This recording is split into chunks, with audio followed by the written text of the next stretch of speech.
Hello, everyone. Welcome to another edition of 15 Minutes of Fame. I'm Al Gilbert. I am the Chief Listening Officer for Advisory Options. Please check out our website at advisoryoptions.net. So as Chief Listening Officer, I love to listen to very interesting people. And my guest today is one of my favorite. It's Mr. Danny Hood. And I was thinking, Danny, if Ted Kennedy was the lion of the Senate, you are the lion of the travel industry. Welcome, Danny. Thank you, Al. That's a very good compliment of one of the Kennedy family. Well, people should also know that in addition to being a very successful executive and travel industry owner, you are a accomplished, I would say, semi-professional tennis player. People should know that that Danny has defeated the likes of Ilie Nastase, Jimmy Connors, and he even made John McEnroe cry. So it's Well, that's a little stretch, Al, but I did beat Steve Tidball, who was an All-American at UCLA. So I've beaten a few good guys. okay. Fair enough. They've beaten. So I always like to start at the beginning, Danny. In a few words, tell us where you grew up and what your parents' profession were. Okay, well, I grew up right here where I live in Marietta, Georgia, 18 miles outside of Atlanta. We're known for our baseball here, East Cobb baseball. Uh-huh. Got a lot of national championships in Little League and American Legion. So, and the Braves moved 7 miles from here. So this is kind of a baseball area and a tennis area, very large. And your parents, what were their professions? Yeah, my dad was in the war in Hawaii and played AAA baseball for the Atlanta Crackers, which is a strange name, but he played baseball until his dad, my granddad, told him to get a real job because he had 3 kids now and needed benefits, and went to work for the L&N Railroad, which is now part of CSX. So he was an engineer. Okay, cool. For the railroad. So Danny, you got your degree in accounting. You started a career as a controller in the manufacturing industry, and then you made a left-hand turn into the travel industry with Corporate Travel International, which was later acquired by American Express. How and why did that career change happen? Well, it was kind of interesting. My wife Sally's uncle, Don Centel, who was part of the original Woodside organization right there in Woodside, California, near you. And where it came together, so Haley Travel, IVI, Rosenbluth, Corporate Travel, Don Travel, a lot of big regionals all got together and formed a global organization. And it was really Sally's uncle asked me to get in the business with him and help him. And it's one of those things you get in by accident. You think you're going to be there 6 months and help your uncle, and you stay for the rest of your life. So you love it. Oh, good. Well, we're all fortunate that you made that turn. So when you and I were working together back, I joined BTI in 1996. You were an early adopter and visionary into travel technology, like online booking tools. You started Travel Technology Group that later became TRX. Looking back over the last 20 years or longer, in what ways have online booking tools technology fulfilled their potential, and in what ways has it still fallen short? Well, we always said when we built some of the first booking engines, and I'm glad to see Bruce and Dan back in the industry that created Internet Travel Network, and it was travel agents that developed the first booking engines. And so we developed through TTG in Dallas, Res Assist, Res X. And then Bruce and Dan built what was ITN, or later and today Get There.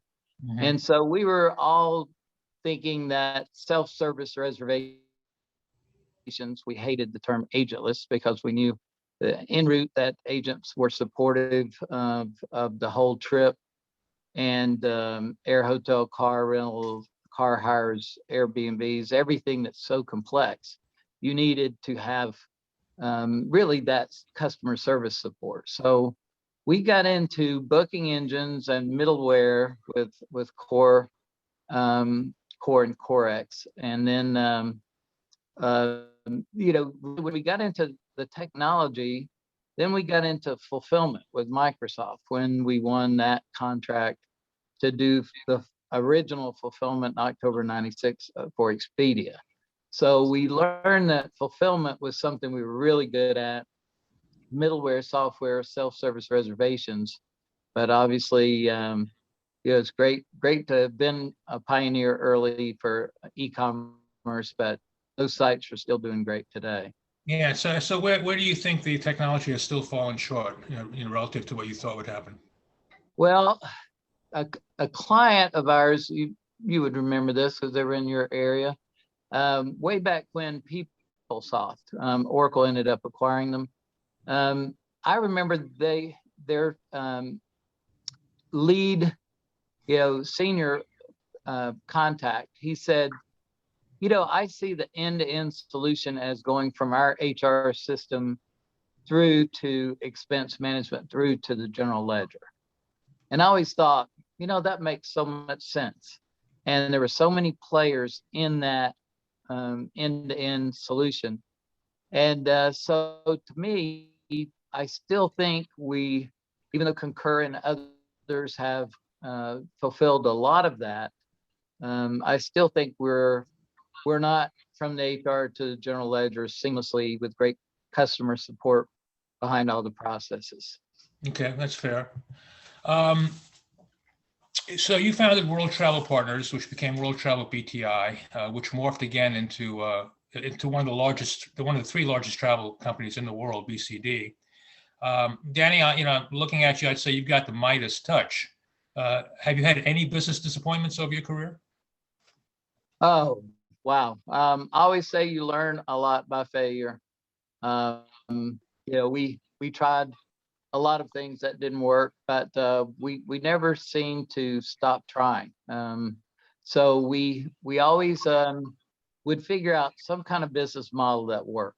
And so I would just say that through every success that I had, there was a great team. First of all, I always felt like just a very good coach of a great team, and had brilliant technologists on the team. Had brilliant customer service people, brilliant sales teams like you and Ron and Ben out there, and the West Coast and the wine country. But I always just thought it was a people business. That's why the technology was key. But I do think my success was because I was a good coach of a great team. No, I agree with you. And I was going to, when I worked in your organization, you were always Danny. You never missed a hood, but you always commanded the respect of everyone around you. So that's what I enjoyed working with you back then. So large Fortune 500 accounts come and go. They go out to RFP, and then they find the next shiny penny. As president, you have won and managed some of the largest Fortune 100 clients over time. What account was most disappointing to lose when they moved? That's a very good question. I would just say that we all, win more than we lose usually if you're become the third largest in the world. I would just say that probably one of your locals that we won a couple of times, Hewlett Packard just hits me as an account that we won. You may recall that we didn't have the whole world, and it was global, and we had certain countries and certain states even. And then we consolidated it for the first time through the BTI network. And then probably when we lost that one, I just think that one hit us hard because we had some of our best employees, best team on it. I thought they were a great account that pushed us and helped us innovate. So I always think that one probably hit me the hardest. Okay, that's fair. I mean, I always say that, a business relationship is just a personal relationship on another level. And when you invest that much of yourself into it, whether it's personal or business, it hurts, when someone makes a change. Back in our day, back in the day, Rosenbluth International was a shiny new penny in the day. And I think it reminds me of Trip Actions today. So Trip Actions was founded back in 2015. Back then, you had your own consulting business. When did you first start to notice Trip Actions, and what do you think the secret to their success is? Well, I think that when you start to think of the process is going to be online mostly, when you start from that starting point of a business, and you're going to be mainly online, you're going to have customer support. Obviously, they had great consulting, and I know Ron Wagner did some consulting for them. I just felt like they were a like you said, a new shiny penny and a new concept, especially for the SMB market. I mean, you just see every day in the company dime and other industry trade that I read that everybody's looking to try to solve the SMB market. And so you felt like Trip Actions had a good concept for that before the pandemic. Obviously, everyone's been hit hard by lack of transactions through the pandemic, but they've got good funding and everything's, there's still a good concept. And so I think Trip Actions, Lola, there's a few that started in that sector that I think, like Microsoft started with Expedia. When you start online, I think it forms a different type of distributor. Yeah. Okay.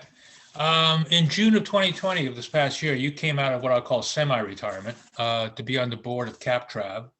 As a shareholder, I imagine you have some influence in the operations. Are you like a player coach over there? Well, that's a good analogy. I'm more of an assistant coach, but they did get me off the tennis court. And Brandon Strauss, I worked with. He was one of the first hires with Bill Niejadlik at World Travel Interactive when we built the portal to be plug and play and single sign on with any booking engine that our clients chose. And so I knew Brandon from way back when. He was in our industry relations. Nick Romano, I got to know when he developed Sign Up For and sold that to Reggie at Cvent. And so I'd worked with a lot of brilliant technologists. Bill Niejadlik, one who was third in his class at Stanford. Bill Strahan, John Ferrier, Clay, just a bunch of brilliant technologists. A lot of them came from Stanford. So you start to look at,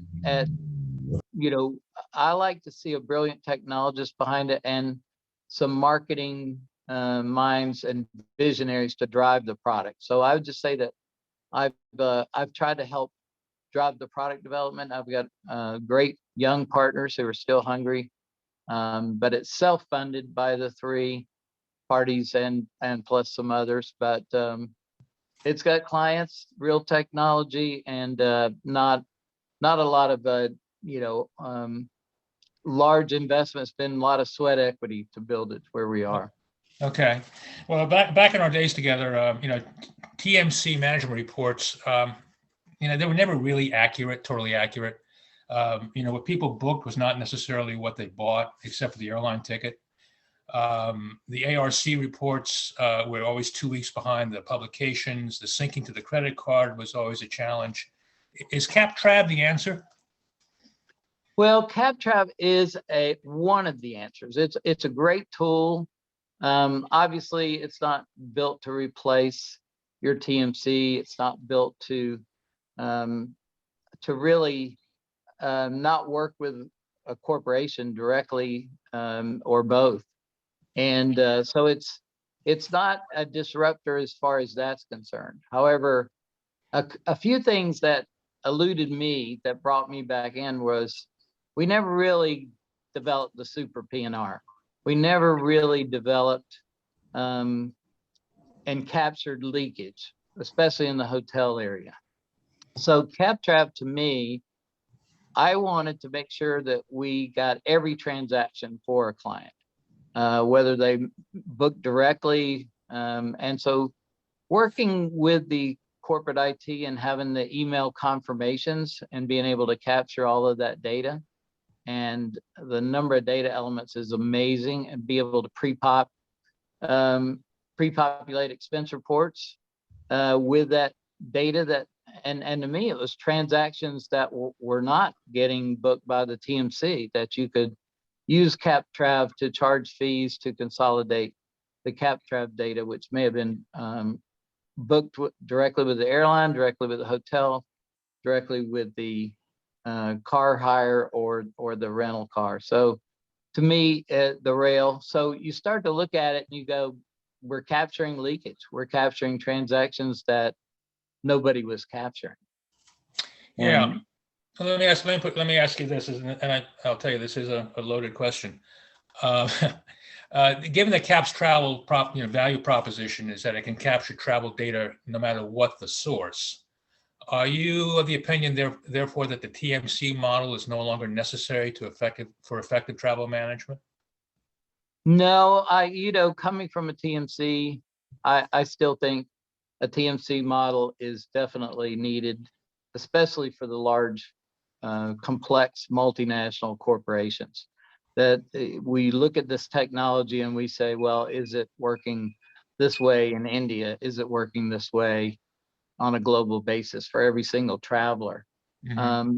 However, you have low-cost carriers, you have NDC, as you know, you're seeing fragmentation and alternatives everywhere from, and one thing that always hit me was the airlines used to have channel-specific pricing and incentives. So Northwest and Delta, when they owned WorldSpan, they would give a corporation a better deal to book through WorldSpan. So I just see maybe there's deals, and we have some proof points here, where an airline wants it booked directly on their website to sell ancillary services, but you want that corporate discount, you want those corporate incentives through a TMC. I think it's a great partner for a TMC to have for transactions they really haven't been getting. It's been leakage. Right. Well, let me end up on a Monday morning quarterback question. If you could go back to 1980 and look ahead about 40 years, is there anything you would have done a little differently?